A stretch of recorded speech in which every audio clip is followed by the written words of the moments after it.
शुद्ध। संसारी लोगों का हाल बड़ा विचित्र है। वो चाहते तो हैं सुख शांति, लेकिन बढ़ाते जाते हैं अपनी लालसा और तृष्णा। भला लालसा और तृष्णा के बढ़ने से कभी सुख और शांति मिल सकती है? कभी नहीं। संतों का कथन है, अगर मनुष्य सुख और शांति चाहता है तो उसे बड़े ही संतोष, धैर्य और विचार से काम लेना चाहिए, क्योंकि यही सुख शांति पाने का सुगम उपाय है। एक बार एक जौहरी सेठ बड़ा ही तृष्णालु था। हर समय उसके अंदर अधिक धन प्राप्ति की इच्छा लगी रहती थी। वो कभी कभी संतों के सत्संग में भी जाया करता था। एक दिन जब वो सत्संग में गया तो वहाँ आशा और तृष्णा का प्रसंग चल रहा था। सत्संग की समाप्ति पर उसने महात्मा जी से प्रश्न किया कि महाराज, तृष्णा का नाम तो अनेकों बार सुना है, लेकिन उसका रूप नहीं देखा। आप कृपा करके तृष्णा का रूप दिखाइए, ताकि समझ में आ जाए कि वास्तव में आशा तृष्णा क्या होती। महात्मा जी बोले, अच्छा भाई, कभी अवश्य ही दिखाएंगे। समय बीतता गया। प्रश्न करने वाला तो इस बात को भूल ही गया था, लेकिन महात्मा जी को ये बात याद थी। उनका एक और जौहरी सेठ बड़ा ही श्रद्धालु भक्त था। उससे उन्होंने एक लाल कुछ दिनों के लिए मांग लिया और अपने पालतू कुत्ते के गले में डालकर सत्संग स्थान के निकट ही एक खूंटे से कुत्ते को बांध दिया। सत्संग हो रहा था। जिस जौहरी सेठ ने आशा तृष्णा के रूप में महात्मा जी से प्रश्न किया था, वो भी सत्संग में बैठा था। सत्संग में बैठे हुए स्वाभाविक ही उसकी दृष्टि कुत्ते के गले पर पड़ी। देखा तो उसके गले में लाखों की कीमत का लाल महात्मा जी ने बांध रखा।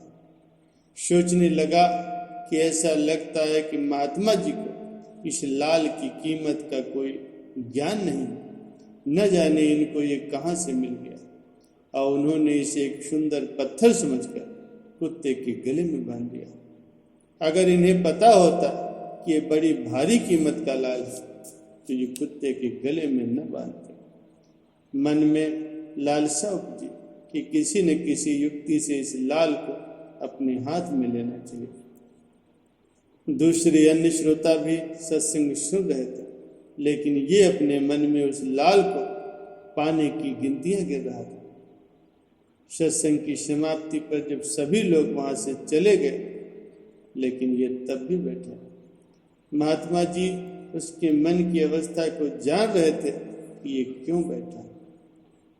लोग संत महापुरुषों को बड़ा ही भोला भाला समझते, लेकिन वे भोले भाले होते हुए भी सबके दिलों की जान रहे होते। ऊपर से चाहे किसी को वो कुछ ना कहे, परंतु वे जानते सब कुछ कि किसके मन में किस प्रकार की तार हिल रही। यदि सत्य कहा जाए तो महापुरुषों के पास जो शिष्य के मन की अवस्था का जायजा लेने के लिए एक्सरे की मशीन होती, जिसके द्वारा वे अपने शिष्य के मन की अवस्था को देखते और परखते रहते कि इसमें कहीं कोई रोग तो नहीं लग गया, कि इसका मन शुद्ध है या नहीं। ऐसा जांच कर वे उसके साथ वैसा ही बर्ताव करते। महात्मा जी उस सेठ के मन के विचारों को तौल रहे थे कि ये क्या सोच रहा है। इतने में उस सेठ ने महात्मा जी के निकट जाकर के प्रार्थना की, भगवान, ये आपके कुत्ते के गले में जो चीज बंधी हुई, यदि ये मुझे मिल जाए तो मैं इसके बदले में बड़ी सुंदर वस्तु कुत्ते के गले में बांधने के लिए ला करके आपको दे सकता हूँ। उसकी बात को सुन करके महात्मा जी बोले, नहीं भाई, हम ऐसा नहीं करेंगे। हमारे कुत्ते के लिए यही चीज अच्छी है। आप घर जाइए और इस बात की ओर ध्यान न दीजिए। महात्मा जी का इस प्रकार का उत्तर पाकर सेठ बहुत निराश हुआ और उसी निराशा की हालत में ही घर तो चला आया, मगर घर में उसको चैन था, क्योंकि उसके मन में लाल की तृष्णा ने अपना मुंह खोल दिया था। वह उसे चैन कहाँ लेने देती। थोड़ी देर के बाद वो भेंट प्रसाद लेकर ऊपर से श्रद्धा दिखाता हुआ फिर महात्मा जी के पास पहुंचा और अपनी वही इच्छा फिर प्रकट की, लेकिन महात्मा जी ने फिर इनकार कर दिया। बेचारा बहुत दुखी हुआ और घर वापस लौट आया, लेकिन उसका मन कहता है कि चलो फिर से प्रयास करो, शायद महात्मा जी मान। ये सोचकर वो फिर गया, लेकिन तब भी महात्मा जी ने मना कर दिया।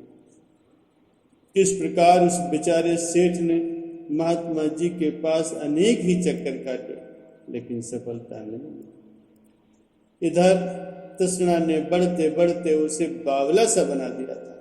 उसे खाते पीते सोते जागते हर घड़ी ये चिंता सता रही थी कि किसी न किसी ढंग से लाल हाथ आ जाए। अंत में जब वो संतों के पास गया तो उन्होंने देखा ये सेठ आपे से बाहर हो चुका है। इस समय वो अपने मान अपमान और हानि लाभ की सोचने के योग्य नहीं था। लाल की तृष्णा ने उसको अंधा बनाकर रख दिया। अब अंत में सेठ ने महात्मा जी के पास जाकर के विनय की कि भगवान, किसी कीमत पर आप ये वस्तु मुझे दे दें। तब आगे से मुस्कुरा करके महात्मा ने उत्तर दिया, भाई एक शर्त है, अगर तू उसे मान जाए तो फिर ये वस्तु तुझको मिल सकती है। सेठ प्रसन्न हो गया, कहने लगा, महाराज जो भी आपकी आज्ञा होगी मुझे स्वीकार। महात्मा जी बोले, बात ये है, अगर इस कुत्ते के साथ मिलकर तो एक ही थाल में खाना खा ले तो फिर ये कुत्ता भी तेरा और ये वस्तु भी तेरी, तो दोनों को ले जा सकता है। हमको क्या करना। संतों की वाणी सुन करके वो माया का लोभी सेठ कुत्ते के साथ मिलकर खाना खाने को तैयार हो। कहने लगा, महाराज जो आपकी आज्ञा हो।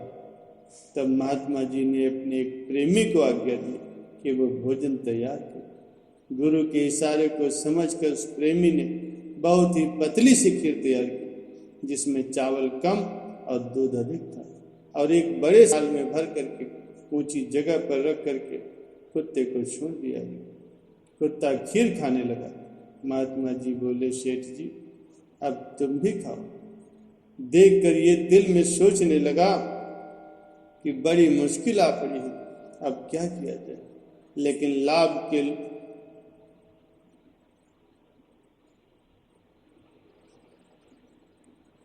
लाल के लोभ में उसकी आंखों पर पट्टी बन गई थी। वो सब कुछ देखता हुआ भी अंधा हो रहा था। तृष्णा की मलिनता ने उसके मन और बुद्धि को भ्रष्ट कर दिया था। धर्म कर्म हानि लाभ का कुछ भी विचार करने की उसके अंदर शक्ति नहीं। काफी देर चुप रहने के पश्चात वो इस नतीजे पर पहुंचा कि चाहे जो कुछ भी हो, इस लाल को नहीं छोड़ना चाहिए। अगर इसमें कोई दोष भी लगेगा तो भी कोई बात नहीं, गंगा जी में स्नान करके पवित्र हो जाएंगे। ये सोचकर वो थाल से खीर उठाकर मुंह में डालने को ही था कि महात्मा जी ने, जो कि उसके पास में ही खड़े थे, झट से सेठ जी के हाथ को पकड़ लिया और नीचे की ओर खींचा, जिससे खीर हाथ से गिर गई। महात्मा जी बोले, आपने क्या समझ रखा?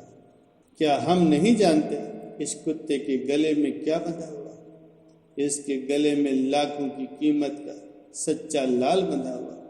हम सब कुछ जानते हैं, और अपनी मर्जी से कुत्ते के गले में ये लाल बांधा हुआ।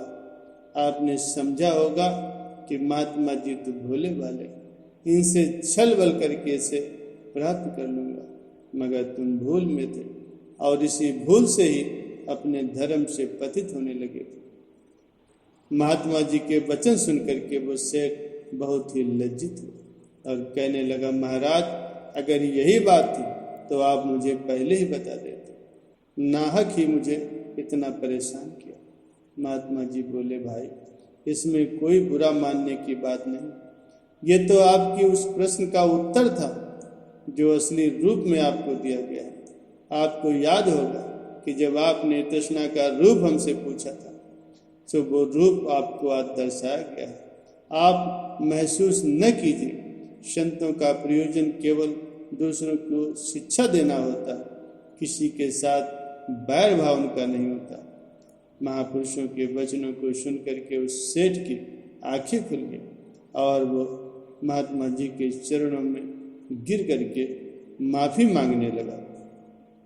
महात्मा जी ने उसे क्षमा कर दिया और आगे से कभी भी लोभ और लालच करने के लिए मना किया। उस सेठ ने महात्मा जी से फिर माफी मांगी और अपने घर वापस चला गया।